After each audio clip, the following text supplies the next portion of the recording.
Hedef yüreğim bağlar çarpınıp sardı beni. Haridar müdürlekim geldi gördü beni. Hicran yağmur yapar beni.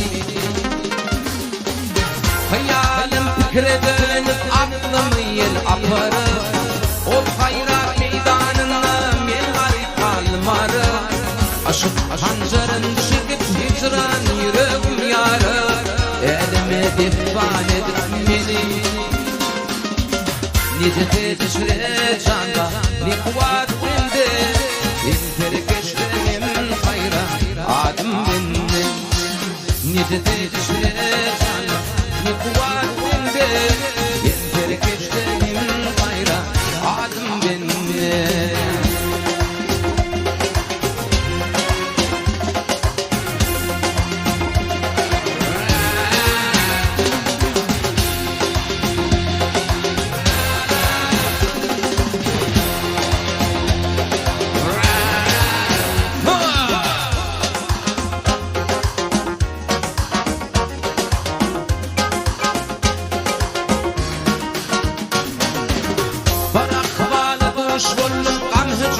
Öldürdü.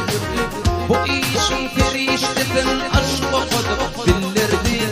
Bu hale ritmik gelip elim kaldırdı.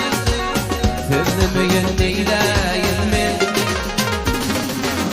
Mahkum oluyu bildim yar cemali kuletti.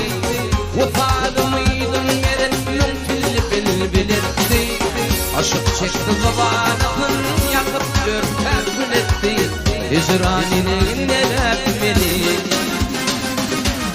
Nice düşüre canla ne kuvvet bende. Hem terkeşten hayra halim bende. Nice